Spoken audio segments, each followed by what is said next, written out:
नमस्कार दर्शकबिन, म तपाईहरुको साथी रामजी लम्साल। यतिखेर हेर्दै हुनुहुन्छ कार्यक्रम नवइन्द्रिणी। आज 24 न्यूज र नवइन्द्रिणीको संयुक्त सञ्चालित कार्यक्रम नवइन्द्रिणीको रमाइलो बसाइमा पूर्व मेचीदेखि पश्चिम महाकालीसम्मको यात्रामा छौं हामी। यति बेला भने हामी गण्डकी प्रदेशतिर छौं। गण्डकी प्रदेशका विभिन्न जिल्लाहरुमा अर्थात् हिमाली भेगका जिल्लाहरुमा चाहिँ विशेष गरी नवइन्द्रिणी कार्यक्रमको यो अभियानलाई सञ्चालन गर्ने क्रममा छौं। यति बेला भने हामी मुस्ताङ जिल्लामा छौं। अत्यन्तै नेपालको सुन्दर एउटा भौगोलिक दृष्टिकोणले अर्थात् धार्मिक पर्यटकीय क्षेत्रको हकमा पनि नेपालको ऐतिहासिक जिल्ला भनेर पनि चिनिन्छ, जहाँ देश विदेशबाट आउने भक्तजनहरू जस्तै यहाँको पर्यटकीय लोभलाग्दा पर्यटकीय क्षेत्रहरूको लोभ उठाउनको लागि विभिन्न ठाउँबाट मानिसहरूको चाहिँ आउने एउटा तह पनि हो यो।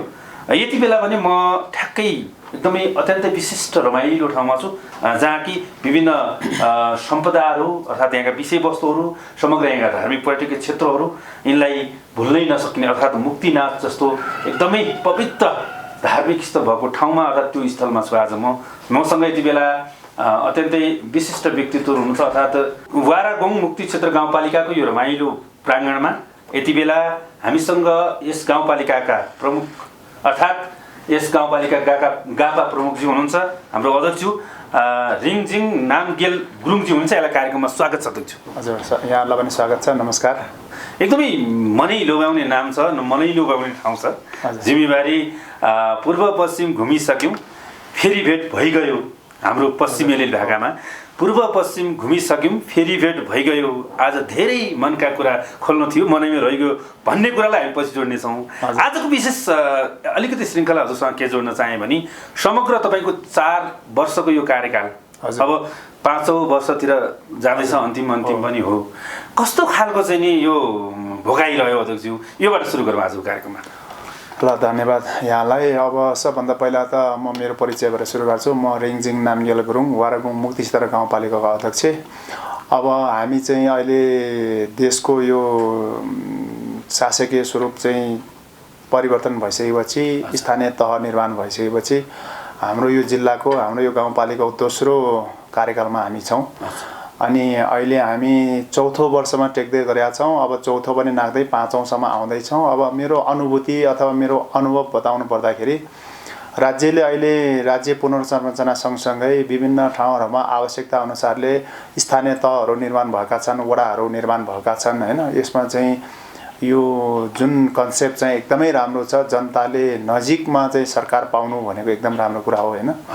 अब यद्यपि यहाँनिर हाम्रो भूगोलको हिसाबले, हाम्रो जनसङ्ख्याको हिसाबले, यहाँको रहनसहन, यहाँको धर्म संस्कृतिदेखि लिएर सबै कुरा मौलिक पहिचानका कुराहरू गर्दाखेरि हामी अलिकति फरक चाहिँ छौँ। तर फरक छौँ भनेर भन्दाखेरि हामी फेरि राज्यको नीतिको अधीनमा रहेर हैन, आफ्नो चाहिँ जिम्मेवारी, आफ्ना अधिकार क्षेत्रहरूलाई ख्याल गर्दै यही चाहिँ दौरानमै छौँ। हामी फेरि पनि केही गर्न खोज्दैछौँ।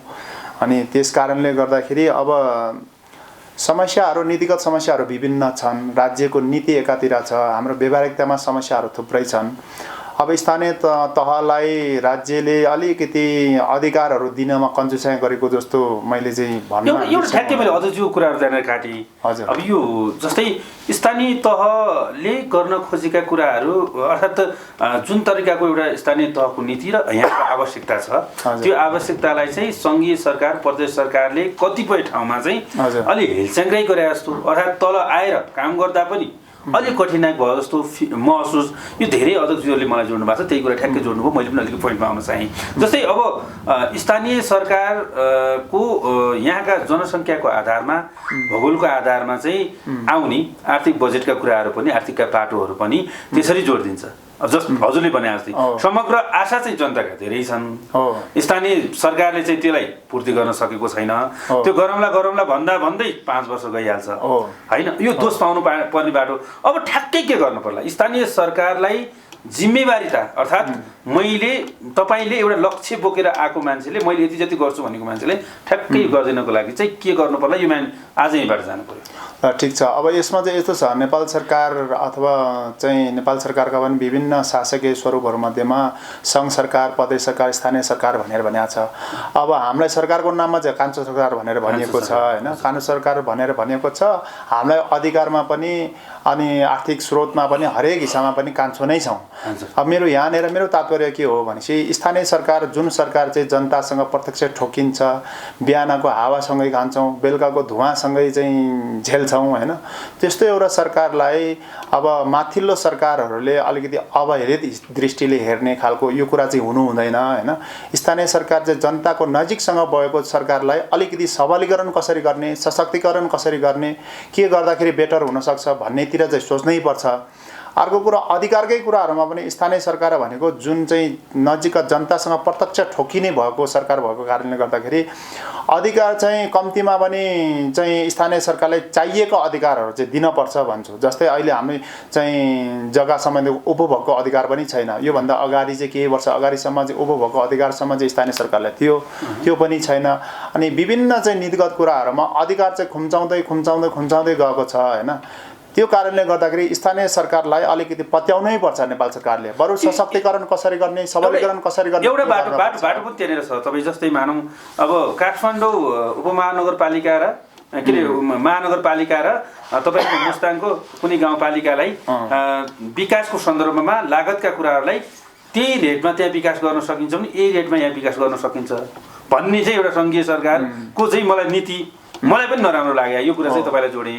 अब जस्तै मानौँ तपाईँको हामीले काठमाडौँमा 150 मा खाने खानालाई मुस्ताङमा आउँदै गर्दा 450 सम्म पुग्छ भनेपछि त्यो तरिकाको नीति पनि अलिकति गलत गरेको छ। यो विषयमा पनि अलिकति भनिदिनु किनभने धेरै डिफ्रेन्ट चाहिँ नभइकन एउटै तहबाट हेरिदिने काठमाडौँको एउटा कुनै ठाउँको गाउँपालिकालाई र मुस्ताङको एउटा गाउँपालिकालाई हेर्दाखेरि त अलिक फरक पर्छ कि भन्ने टाइपको यसलाई कसरी? अब यसमा यस्तो छ सर, अब यसमा चाहिँ के छ भनेर भन्नुहुन्छ भने राज्यको जुन नजिर भन्छौँ होइन, हेराइ बुझाइ दृष्टिकोण त्यसमा चाहिँ अब हुँदै नभएको म भन्दिनँ, तर जति भयो त्यसलाई चाहिँ ग्रासरुट लेभलमा राम्रैसँग अध्ययन गरेर विश्लेषण गरेर अनि त्यसरी चाहिँ अलिकति नभएको जस्तो हामीलाई फिल भएको छ। अलि जस्तै अब ठ्याक्कै तपाईँले फरक परिवेशको कुरा गर्नुभयो। अब मैले चाहिँ एउटा नमुनाको रूपमा उदाहरणको रूपमा अहिले शिक्षामा चाहिँ तपाईँको हाम्रा बालबालिकाहरू जुन विद्यालय जाने ECD लेभलदेखि माथि अनि 5 सम्मका अथवा विभिन्न विद्यार्थीहरू जहाँ पनि अब कक्षा मावि तहसम्म पनि हुनसक्छ, +2 सम्म पनि हुनसक्छ अथवा 5 सम्म मात्रै पनि हुनसक्छ। राज्यले उहाँहरूलाई एउटा स्वस्थ शरीर बन्नको लागि होइन अनि त्यसपछि गएर विद्यालयमा रहँदै गर्दाखेरि भोकरहितको वातावरणमा चाहिँ अध्ययन गर्न पाउनुपर्छ भन्ने एउटा सोचका साथ एउटा पोषणयुक्त दिवा खाजा दिनुपर्छ भनेर भन्नुभएको छ होइन। अब मैले यहाँनिर जोडिन खोजेको कुरा त्यसमा पनि तपाईँको राज्यले गत सालसम्म त तपाईँको एकजना विद्यार्थी बराबर खाजामा 15 रुपियाँ भन्ने छ। यहाँहरूले प्रश्न देख्नुभयो, यहाँ 15 रुपियाँमा खाजा पाइन्छ त? पाइँदैन, सम्भवै छैन। अब अहिले 5 रुपियाँ बढाएर 20 रुपियाँ भनेर भनेको छ। अब यो चाहिँ हाम्रो 77वटै जिल्लामा लागू गरी हो यो नीति चाहिँ। तर व्यवहारिकतामा के छ भनेपछि तपाईँको तराईको एउटा चाहिँ पालिका विशेषमा अथवा त्यहाँ समुदाय विशेषमा र हिमालको चाहिँ एउटा समुदाय विशेषमा त्यहाँको चाहिँ तपाईँको विभिन्न कुराहरूमा धेरै चाहिँ उतार चढाव छ, फरक छ धेरै कुराहरूमा। भोजनमा मात्रै होइन, अब बसाइमा पनि अनि यातायात खर्चमा पनि धेरै अन्तरहरू हुन्छन्। राज्यले यो गर्नु भएन कि तपाईँको चाहिँ तराईको एउटा जिल्ला विशेषको एउटा कुरालाई लिएर त्यहाँ 15 रुपियाँमा चाहिँ तपाईँको खाजा खुवाउन सकिन्छ भनेर जबरजस्ती हिमाली जिल्लाको एउटा बाह्रगाउँ मुक्ति क्षेत्र गाउँपालिकाका विभिन्न विद्यालयले तपाईँहरूले 15 रुपियाँमा चाहिँ स्थानीय तपाईँको फापरको रोटी अनि त्यहाँको चाहिँ आलुको चाहिँ तरकारी र चिया खुवाउनै पर्छ भने त्यो सक्षमता हामी राख्न सक्दैनौँ।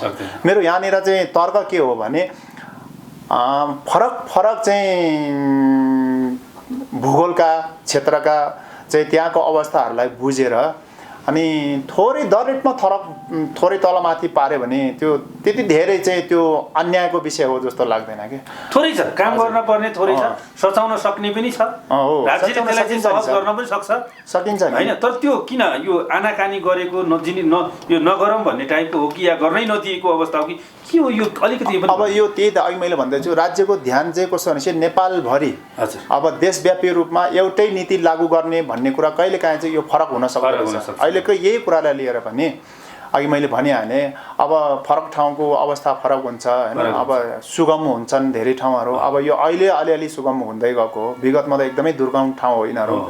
यो दुर्गमता सुगमता र विभिन्न चाहिँ अवस्थाहरूले गर्दाखेरि सबै कुरालाई एउटा साझा बास्केटमा डालेर अनि त्यसपछि गरेर ल यो नीति नै कार्यान्वयन गराए नत्र भने योभन्दा तलमाथि पार्ने ठाउँ छैन भनेर भन्नु भनेको त त्यो त अलिकति मिल्ने कुरा आएन नि त, असमानता भयो नि।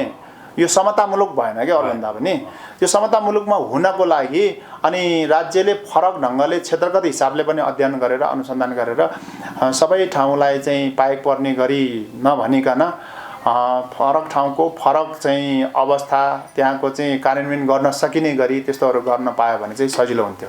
अब अलिकति पर्यटनतिर पनि जाउँ। तपाईँको पालिकाभित्र भएका पर्यटकीय क्षेत्रहरू समग्र यहाँका चाहिँ समसामयिक जाति कस्तो छ? तपाईँहरूको यो बसोबास विभिन्न जात जाति बस्ने थलो पनि हो मानिलौँ। तपाईँ हिमाली भेगहरूमा के कस्ता खालका चाहिँ यहाँको माहौल छ अर्थात् यहाँको कल्चर छ, यो विषयमा अलिकति जोड्नुपर्छ। अब के अरे हाम्रो गाउँपालिकाको नारा नै कृषि पर्यटन तथा भौतिक पूर्वाधार अनि समृद्ध गाउँपालिकाको मूल आधार भनेर हामीले यसरी चाहिँ पञ्चवर्षीय लक्ष्यका साथ हामीले चाहिँ त्यसरी चाहिँ हामी बढ्दैछौँ।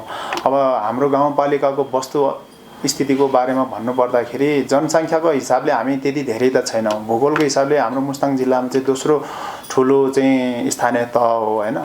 अब यहाँनिर हामी चाहिँ धेरै जसो अधिकांश जातिको कुरा गर्नुपर्दाखेरि हामी गुरुङ जाति भन्छौँ होइन। गुरुङ जातिहरू अत्याधिक छौँ। त्यसपछि हामी गुरुङ जातिभित्रमा पनि यहाँहरूको जस्तो मल्ल ठकुरी खान ठकुरी भने जस्तै हाम्रो फेरि हाम्रै किसिमको ठकुरी हुन्छ, ठकुरी चाहिँ पनि हुन्छ र अरू चाहिँ अब दलित छन्, यहाँ मगर समुदायहरू पनि छन्। त्यसरी चाहिँ बसोबास भएको एउटा सुन्दर जिल्ला हो। अनि मेरै पालिकामा हाम्रो विश्व प्रसिद्ध अथवा हिन्दू तथा बौद्ध धर्मावलम्बीहरूको एकदमै पवित्र स्थल मुक्तिनाथ पनि यही नै छ र कागबिनीमा हामीले चाहिँ पिण्ड दिने भन्छौँ, श्राद्ध दिने भन्छौँ, त्यो ठाउँ पनि हाम्रै यही नै हो होइन। अब यो धार्मिक हिसाबले र पर्यटन हिसाबले एकदमै विश्व प्रसिद्ध ठाउँहरू हामीमै छन्। त्यसै गरी यहाँबाट हामी अलि माथि गयौँ भने उत्तरतर्फकोमा हाम्रो छुसाङ भन्ने अब वडा छ। त्यहाँतिर चाहिँ तपाईँको सुन्दर भूगोल छ, कलात्मक पहाडहरू हामी भेट्छौँ होइन। पहाड नै तपाईँको रङ पोतेको जस्तो रातो रङ, सेतो रङ, कालो रङ त्यस्तो खालको भूगोलहरू हामी भेट्छौँ। अब यहाँको पेसा व्यवसायको कुरा गर्ने हो भने हामीले अघि मैले नारामै भने जस्तै हाम्रा चाहिँ समुदायहरू हाम्रा जनताहरू धेरै जसो कृषिमा आश्रित हुनुहुन्छ होइन। कृषिमा पनि स्याउ आलु फापर सिमीदेखि लिएर विभिन्न चाहिँ यहाँ चाहिँ उत्पादन हुन्छ अनि त्यसले हाम्रो चाहिँ प्रमुख आय आर्जनको स्रोत बनेको छ, रोजगारीको स्रोत बनेको छ। अनि अर्को चाहिँ अहिले मैले भर्खरै भने जस्तै हाम्रो चाहिँ प्रमुख पर्यटकीय गन्तव्य स्थलहरूले गर्दाखेरि हाम्रा यहाँनिरको तालतलैया सानसाना पोखरीहरू छन्, तिनीहरूले गर्दा र हाम्रो चाहिँ सुन्दर भूगोलले गर्दाखेरि यहाँको पर्यटनमा वर्षेनी तपाईँको चाहिँ पर्यटकहरूको आगमन बढ्दो छ होइन। पहिला त विदेशी चाहिँ आउँथे होइन। अब त्यतिखेर बाटोको सुविधा थिएन। एराउन्ड अन्नपूर्ण ट्रेक भन्छन्, माथिल्लो मुस्ताङ ट्रेक भन्छन्, डोल्पो ट्रेक भन्छन्, त्यसरी चाहिँ आउने गर्नुहुन्थ्यो। अब अहिले चाहिँ तपाईँको युरोपियन मुलुकका चाहिँ पर्यटकहरूको आउने क्रम चाहिँ घट्दो छ र अनि त्यसपछि गएर हामी आन्तरिक अथवा नेपाली दाजुभाइ दिदीबहिनीहरूको यहाँ भ्रमण गर्ने सङ्ख्या बढ्दो र त्यो सँगसँगै अब इन्डियन टुरिस्टको पनि यहाँ चाहिँ आउने क्रम चाहिँ बढ्दो छ। अब म त के भन्छु भने पर्यटनमा हामीले मुस्ताङ जिल्लालाई आगामी दिनहरूमा त्यति धेरै प्रचार प्रसार गर्न नपर्ला।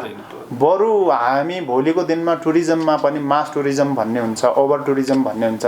त्यो भोलिको दिन चाहिँ देखेर दीर्घकालीन सोचका साथ हामीले पर्यटन चाहिँ आवश्यकताभन्दा बढी आयो भने हामीले त्यो दहन शक्ति त्यो क्षमता हामी राख्छौँ कि राख्दैनौँ अथवा फेरि पूर्व तयारी कसरी जानुपर्ने हुनसक्छ। जस्तै यो फोहोर मैलाको व्यवस्थापनका कुराहरू पनि हुन सक्छन्। अब हामीले हाम्रो पालिकाले अहिले भर्खरै पनि हामीले चाहिँ प्लास्टिक जन्ने चिजहरूलाई नजलाउने, त्यसलाई चाहिँ रियुजमा लाने भनेर त्यसलाई चाहिँ बिल्डिङ मिसनको माध्यमबाट त्यसरी चाहिँ फोहोर मैला प्रशोधन केन्द्रहरू चाहिँ स्थापना गर्दैछौँ हामीले होइन। त्यो कारणहरूले गर्दाखेरि पर्यटन यहाँ अब टिकाउनलाई 2-4वटा कुरा चाहिँ गर्नै पर्छ होइन। हामीले चाहिँ हाम्रा अर्ग्यानिक खानेकुराहरू चाहिँ खुवाउनै पर्छ। मुस्ताङ जिल्लाको खानाका प्रकारहरू प्रसिद्ध छन्, थकाली खाना भन्छन्। हाम्रै पनि प्रकारहरू एकदमै प्रख्यात खानेकुराहरू हुन्छ हामीसँग होइन। तिनीहरू पनि हाम्रा चाहिँ गेस्टहरूलाई चखाउने, उहाँहरूलाई चाहिँ एकदमै सन्तुष्टि बनाएर पठाउने खालको हुनु पर्यो होइन। अनि त्यसपछि गएर हाम्रा चाहिँ अब होटेल बासहरूमा पनि अलिकति राम्रो कसरी हुनसक्छ, सुविधायुक्त कसरी हुनुहुन्छ, अब यो संस्कृतिलाई पनि सँगसँगै लाने र आधुनिकताको जुन यो सुविधायुक्तको कुरा छ ती कुराहरूलाई पनि सँगसँगै जोडिने गरी कसरी जाने भन्ने कुरा चाहिँ हामी सोच्नुपर्छ सबैजनाले। तपाईँकै पालिकाबाट तपाईँको पालिकाबाट पनि कतिपय चाहिँ अलिकति युवाहरू होइन अलिकति पढे लेखेको होइन जिम्मेवारी हुने खाने वर्गकै भनौँ न, कतिपय बाहिरको पनि अब त्यस्तो खालको चाहिँ अब विदेश प्लान हुने अर्थात् मानौँ अलिक ठुलो देशमा अस्ट्रेलिया अमेरिका यो तरिकाले उहाँहरू बाहिर गए तापनि होइन समग्र मुस्ताङमा तपाईँले भने जस्तै 10औं जना 1000औं जना चाहिँ पर्यटकहरू भेट्दा पनि उहाँहरूलाई बस्ने बाससम्मको व्यवस्था, खाने गाससम्मको व्यवस्था त्यो खालको चाहिँ एउटा व्यवसायले पनि भोलि बिहान मुस्ताङलाई एउटा पर्यटकीय क्षेत्रमा चाहिँ अब्बल तरिकाले चिनाउन सक्थ्यो। तर मुस्ताङमा जान त जाने, बास बस्न कहाँ जाने भन्ने खालको एउटा चाहिँ अभाव त्यो खड्किराखेको अध्यक्षज्यूलाई पनि हो कि जस्तो पनि लाग्यो मलाई। के भन्न चाहनुहुन्छ हाम्रो दाजुभाइहरूलाई अर्थात् जो अहिले नेपालमा फर्केर लगानी गर्नुपर्छ है भन्ने छ। अब म काठमाडौँमै घर बनाउला भन्ने होला, कसैलाई मेरो छोरालाई काठमाडौँ पढाएको छु, मेरो छोराछोरीलाई वहीँ गरिदिन्छु भन्ने होला। त्यो उहाँहरूलाई चाहिँ के भन्न चाहनुहुन्छ यो तपाईँको पालिकाको तहबाट? अब तपाईँको चाहिँ जुन बुझाइ र मेरो बुझाइ अलिकति फरक हुनसक्छ यहाँनिर। अब हेर्न नजरको फरक हुनसक्छ। मलाई त ठ्याक्कै चाहिँ के भन्न मन लाग्छ भनेपछि मुस्ताङ जिल्लाका हाम्रा चाहिँ समुदायहरू, हाम्रा युवा जनशक्तिहरू अहिले पछिल्लो चरणमा विदेशिनलाई एकदमै चाहिँ उत्साहित भएको। अब हाम्रै स्थानीय जनता भनौँ, स्थानीय दाजुभाइ दिदीबहिनीहरू धेरै जसो चाहिँ अहिले बाहिर जानु पनि भइसकेको र जाने क्रममा हुँदै गरेको अवस्था छ। योले चाहिँ ठुलो एउटा चाहिँ जनशक्ति हाम्रै यो गुरुङ जाति, गुरुङ समुदायको धर्म, संस्कृति, रहन सहन, रीतिरिवाज यो सबै अलिकति यो अप्ठ्यारोमा पर्न सक्ने सम्भावनाहरू देखिरहेको छु। अब हुन त यो उहाँहरू जानुभएकोलाई मैले त्यति धेरै अन्यथा लिँदैन, किनभने हामी सबैले अब रोजगारीदेखि लिएर सुविधाहरू अझ योभन्दा राम्रो पायो भने हुन्थ्यो भन्ने खोजीमा हामी सधैँ हुन्छौँ। त्यसैको सिलसिला, त्यसैको एउटा चाहिँ कारणले गर्दाखेरि उहाँहरू विदेशीमा पुग्नु भएको हो जस्तो लाग्छ होइन। हाम्रा जनताहरू देश अमेरिकामा हुनुहुन्छ, त्यसपछि फ्रान्समा हुनुहुन्छ, त्यसपछि कोरियामा हुनुहुन्छ, अस्ट्रेलिया, क्यानाडा लगायतका देशहरूमा धेरै चाहिँ हाम्रा चाहिँ पालिकावासीहरू हुनुहुन्छ होइन। उहाँहरूले त्यहाँ राम्रै कमाउनु भएको पनि छ। तर मलाई डर कहाँनिर छ भनेपछि यहाँबाट जानुभयो, फर्केर चाहिँ आउने गरी जानुभएको भए मलाई खुसी लाग्थ्यो।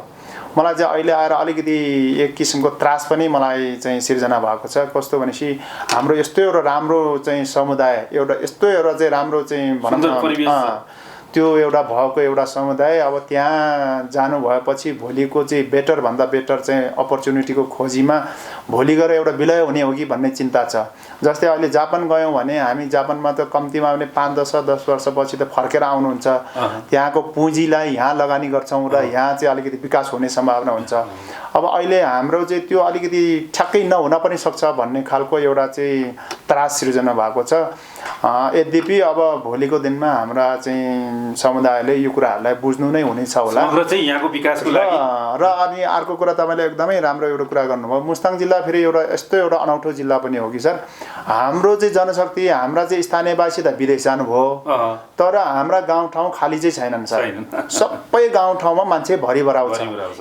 ठ्याक्कै तपाईँ चाहिँ गाउँ ठाउँमा चाहिँ तपाईँ सोध्न जानुभयो भने तपाईँ चाहिँ यहाँको जस्तो देखिनुहुन्न, कहाँबाट आउनुभयो भनेर सोध्नुभयो भने म्याग्दी, बागलुङ, जाजरकोट, रामेछाप अनि त्यसपछि गएर बाहिरको मान्छे इन माइग्रेसन भएर यहाँ आउनु भएको छ। पछिल्लो चरणमा ठुलो सङ्ख्या डोल्पा जिल्लाको पनि यहाँ आउनु भएको छ।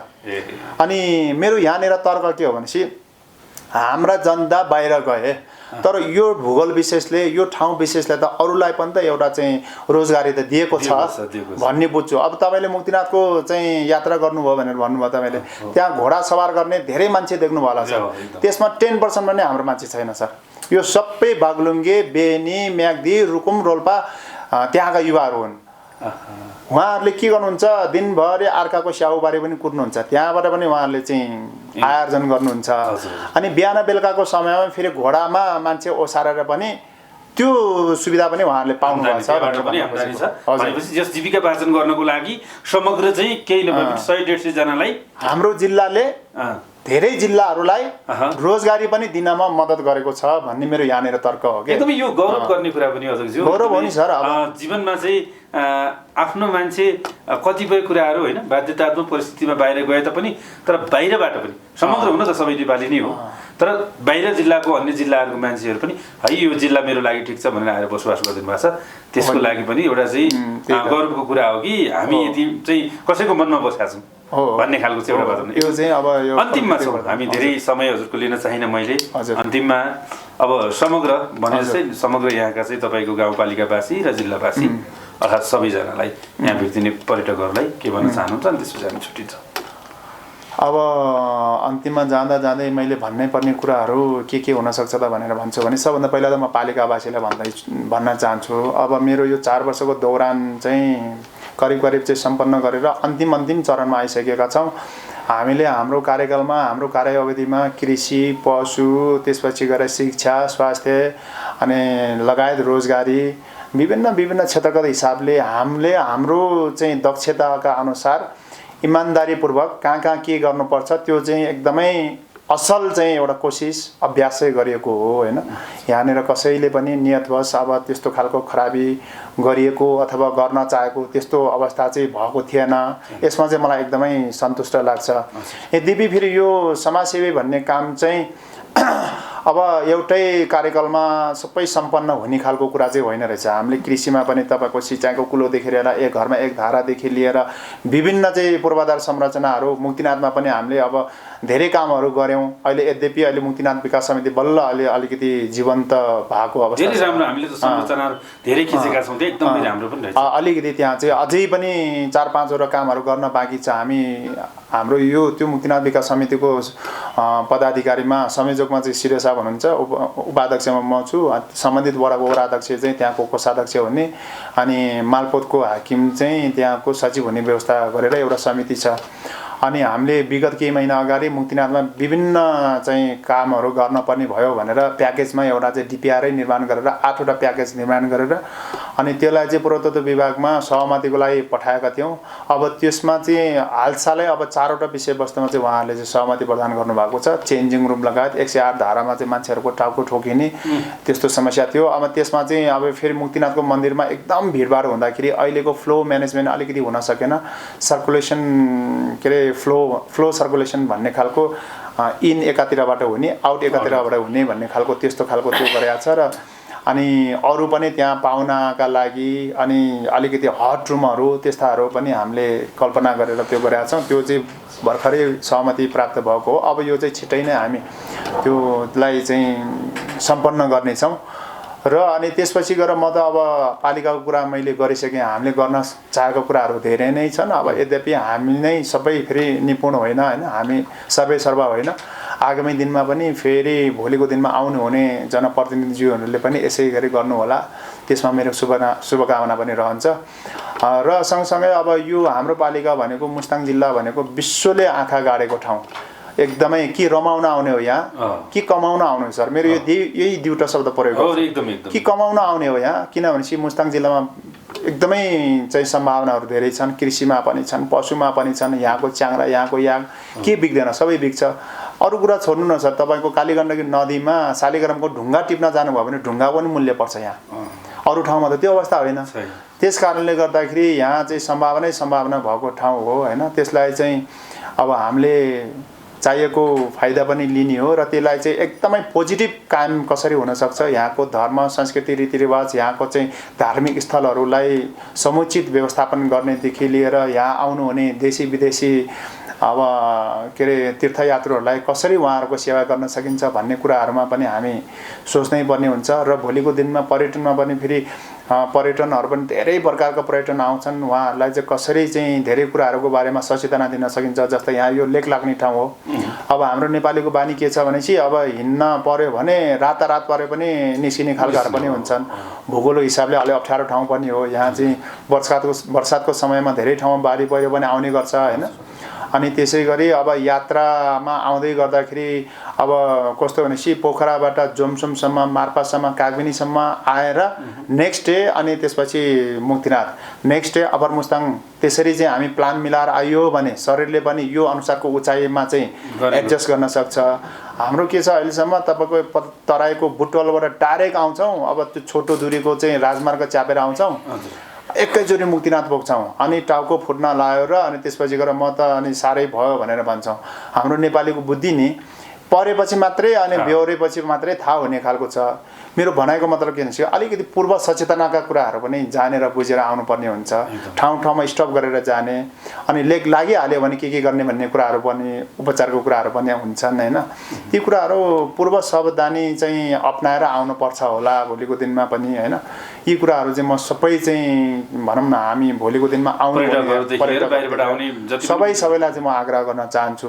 कम्ती भने तपाईँ कुन डेस्टिनेसन प्लेसमा जाँदै हुनुहुन्छ त्यसको चाहिँ कम्तीमा भने एउटा चाहिँ जानकारी लिएर जानुपर्ने हुन्छ। त्यहाँ लेक लाग्छ कि लाग्दैन, कति एल्टिट्युडको हाइटमा हो, मौसम अहिले अनुकूल छैन। अहिले त अब सामाजिक सञ्जाल अथवा अहिलेको गुगलदेखि लिएर विभिन्न चाहिँ इन्टरनेटले 1 विकसम्मको पनि वेदर फोरकास्ट दिन्छ, त्यो पनि हेर्नुपर्ने पो जरुरी हो कि होइन।